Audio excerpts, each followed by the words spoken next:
Thank you for joining us for this year's Mandela Washington Fellows Africa Business Forum. My name is Breon Dawson. I'm the Director for East and Southern Africa here at the Chamber, and it's my pleasure to officially welcome the Mandela Washington Fellows here to the Chamber and to Washington.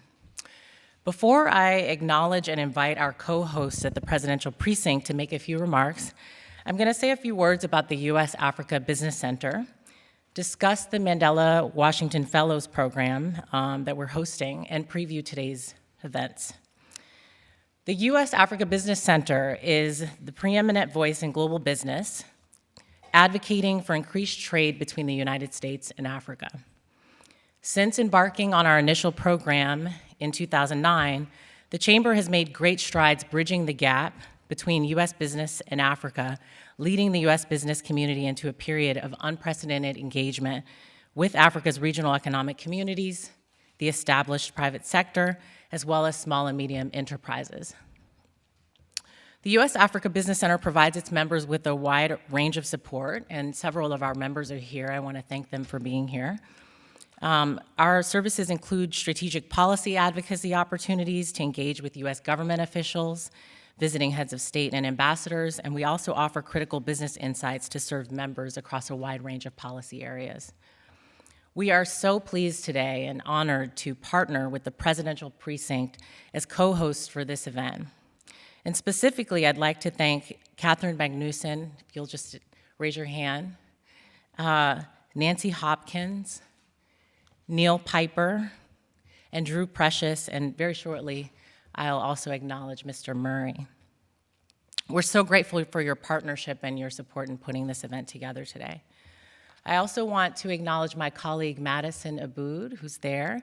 You're gonna hear more from Madison today. She'll be emceeing today's event. To say a few quick words about the Mandela Washington Fellows, this effort is a premier effort of the US government, and it's part of the Young African Leaders Initiative.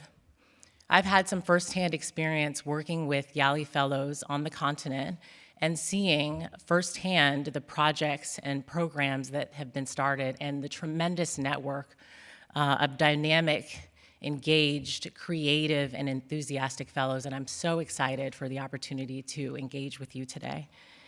I can attest that you're part of an inspiring network of social entrepreneurs and innovators. You have remarkable educational backgrounds, experience in your fields, and success pioneering transformational projects. And I hope that everyone will take a moment to read the bios of the fellows that are in the room.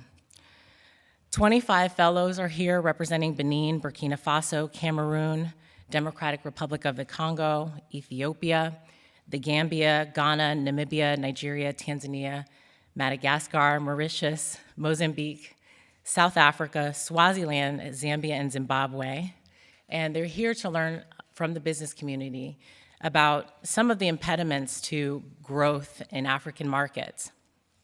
And I hope that today's conversations provide an opportunity to begin to understand some of those impediments from a business perspective, and to hopefully share some ways in which to overcome those impediments.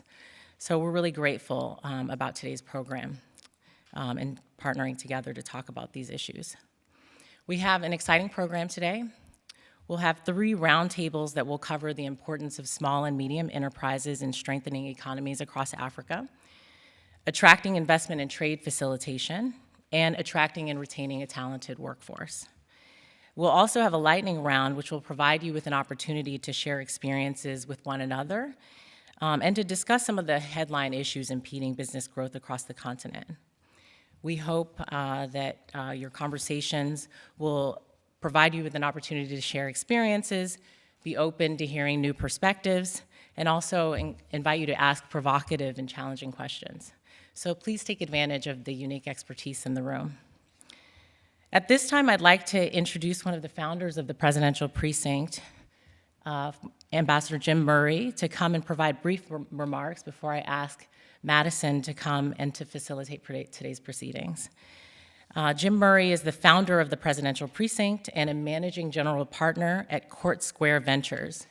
He has been a principal and founder in venture capital and investment banking firms, specializing in telecom and IT businesses, and has a wealth of experience dating back to 1982. So we have a lot to learn from him, and I'd like to ask him to come on up. Thank you.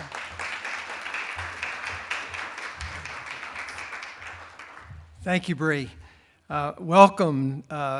Those of us at the Precinct mark today as the final program in our 6 weeks of programs for the Mandela Washington Fellows. After 6 weeks, there are obviously a very large number of people we ought to thank, but we should, at least for today, thank first the Chamber and Bree for hosting us and partnering with us to put on this event. I would also I think it's also important that we recognize we have a corporate sponsor today, Universal Leaf Corporation. Mike Ligon is here from Universal Leaf. They are sponsoring today's program. It is really important to us that they recognize what we're here to talk about today, the importance of business and economic development in the continent of Africa, not only how important it is today, but how much it's going to grow in the future. We also thank the corporations. We have a really wide group of people here from major international companies who've given their time to help with the program. People from Acrobridge, Pike, FE3, the Center for International Private Enterprise, Walmart, UPS, Standard Bank, Baird Consulting, Albright Stonebridge, Google, Coca-Cola, Universal, Oracle, P&G, LexisNexis, IBM, and Cosmos Energy. That's a great lineup, and thank each of you for coming today.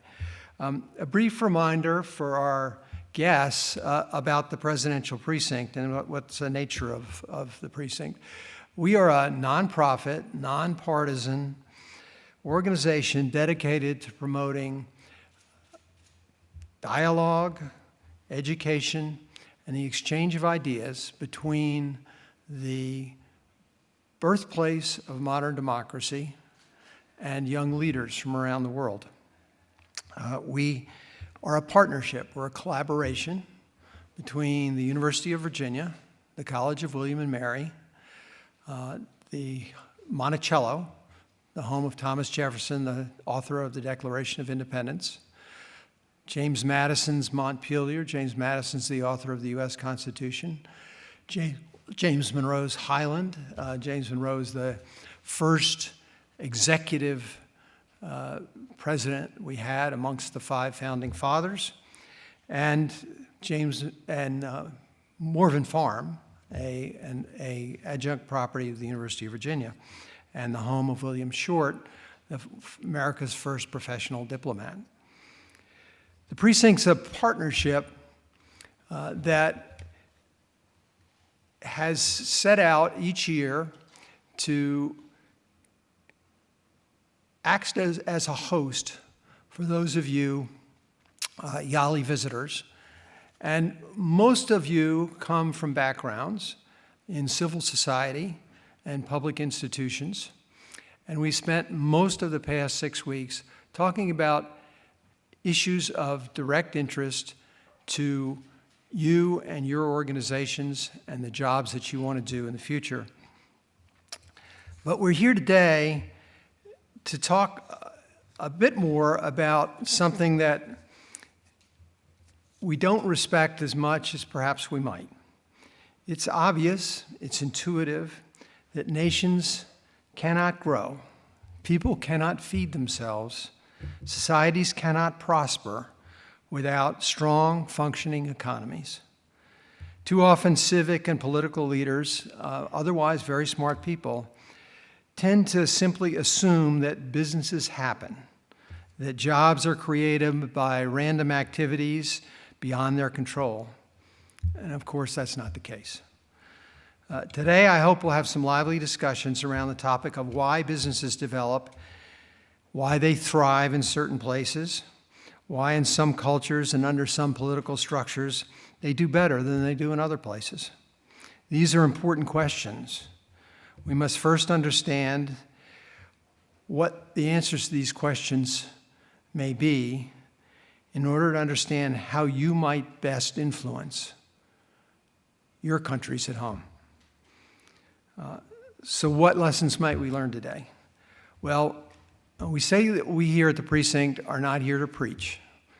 We are not here to expound on any particular political ideology, any particular rules or lessons. We're here to generate dialogue, to get you talking with each other, and to let you form your own opinions.